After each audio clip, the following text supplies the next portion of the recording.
Olá, gente! Então, hein? O governo deve tanto que pega dinheiro de investimentos para financiar a dívida, diz Campos Neto, né? Isso aí, na verdade, é aquilo que eu tenho dito várias vezes aqui, né, nesse canal, né, durante aí os meses aí do governo Lula, né? Que o PIB do Brasil só tem aumentado porque o Lula ele tem gastado tanto, tanto e tanto, que isso eleva o PIB do Brasil. Só que o país acaba tendo muitas dívidas, porque muito desse dinheiro que é gasto do Lula, quase todos, ele é utilizado por conta do dinheiro que ele pega de dívida, né? Ele fica devendo, né? Ele pega dinheiro de outras pessoas, pega dinheiro emprestado e acaba criando aí uma dívida.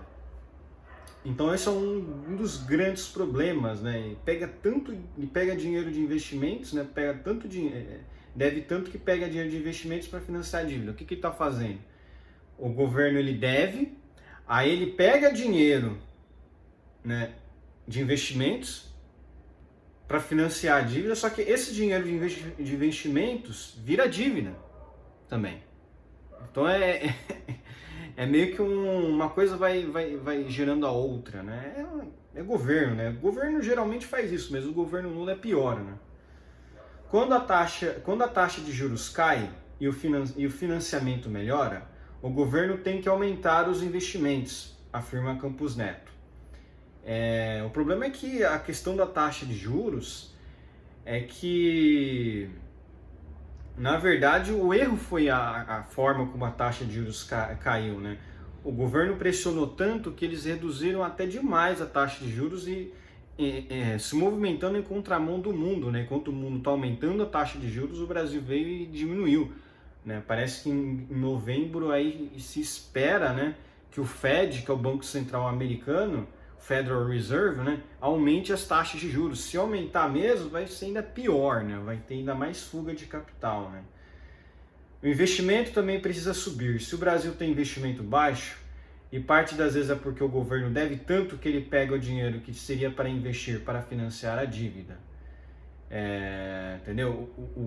A dívida pública federal equivalia a 74% do PIB em julho deste ano.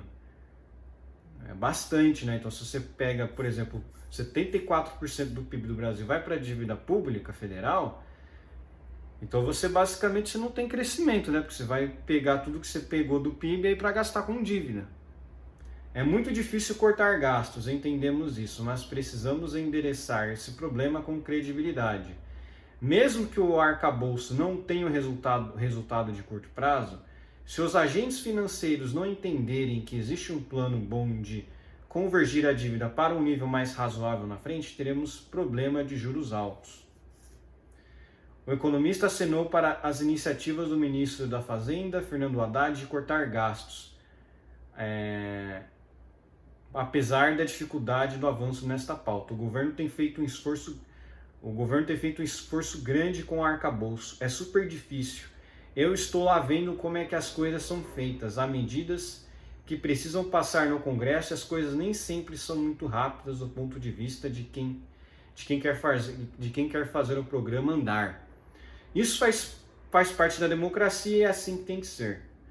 Não é um tema desse governo e nem do outro, é um tema estrutural do Brasil. Temos dificuldade em cortar gastos, com um orçamento muito engessado. Várias medidas que deveriam ser temporárias se tornam permanentes.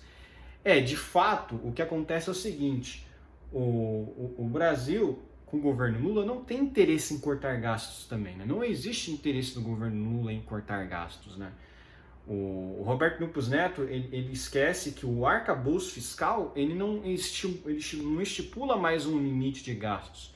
Ele estimula um limite que você deve gastar, ou seja, ele é muito mais super permissivo do que limita. Então, o próprio governo Lula não tem interesse em cortar gastos. Esse é o ponto. Ao analisar a diferença entre a expectativa do mercado financeiro para o resultado fiscal brasileiro em comparação à meta do governo federal, o presidente do Banco Central destacou a importância de se aumentar a arrecadação e deixar o novo arcabouço fiscal crível. No final das contas, se a gente não conseguir equilibrar o fiscal, a gente pode desequilibrar todo o resto. O que vai acontecer é que o Lula vai continuar aumentando os impostos, né? Porque você, pela ideia aqui, você já conseguiu ver qual que é o problema, né? O problema é que eles querem aumentar a arrecadação, que é o roubo. É o roubo.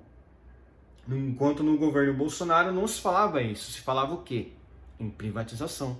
A melhor coisa para se fazer, para tornar as contas do governo mais corretinhas, né, mais certinhas, é privatização.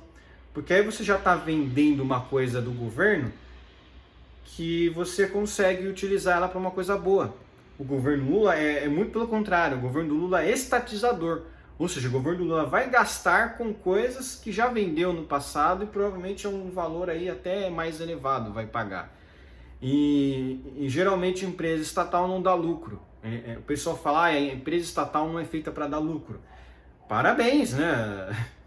Foi feita para não dar lucro, mas vai dar o quê? Prejuízo então? Vai dar prejuízo? Então, no fim das contas, é um péssimo negócio. Era melhor não ter estatizado, né?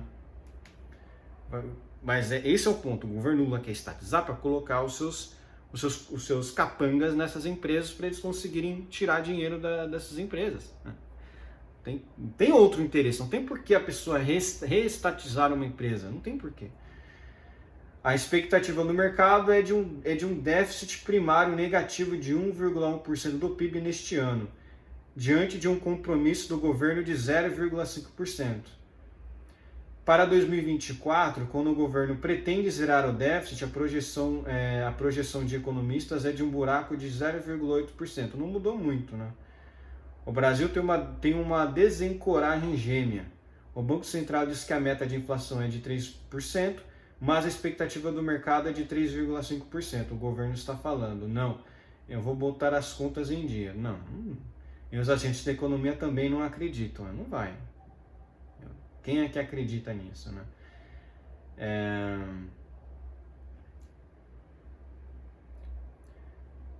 De acordo com o economista, com a piora do cenário externo, o Brasil precisa de um esforço fiscal ainda maior. É como se você tivesse que ser um melhor aluno do que você pensava que teria que ser no passado. Mesmo com o arcabouço, a despesa primária do governo vai crescer 9,2% em 2023 e 3,3% em 2024, bem acima dos nossos pares da América Latina. Gente, mas o arcabouço fiscal, ele aumenta o gasto. Caramba, o que o Roberto Campos Neto, está falando aqui?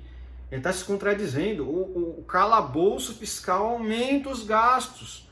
Ele aumenta os gastos. Com aumento de gasto, tem que aumentar, teoricamente, os impostos.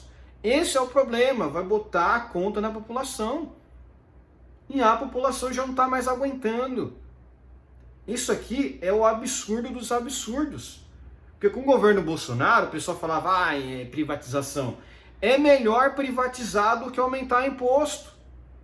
É melhor privatizar do que botar 92% de imposto na Shein, Shopee e AliExpress.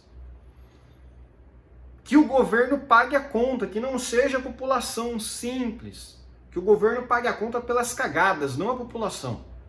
Mas tem idiota que não pensa assim, né? Tem idiota que acha, não, eu quero pagar mais imposto. Em termos de despesas gerais, o mercado prevê um crescimento anual real de 27,5% no caso do Brasil e 1% na média da América Latina neste ano. Para 2024, a previsão de queda de 1% na despesa brasileira e de 2,7% na América Latina. Essa é a previsão de queda na despesa. Você vê, até a América Latina... para 2024, a previsão de queda de 1% na despesa brasileira e de 2,7% na média latina. Aqui está falando da média latina da América Latina, é evidente, né? O que acontece é que até a América Latina está começando a cortar gastos. O Brasil gasta demais, e esse é o ponto, né? Enfim, não tem muito mais, não tem muito para onde sair, né? Eu acho que o Roberto Campos Neto ele está errado aqui numa questão que ele fala aqui que, né, o calabouço, né, o calabouço fiscal pode ser que resolva o problema, não. O calabouço fiscal ele é horrível.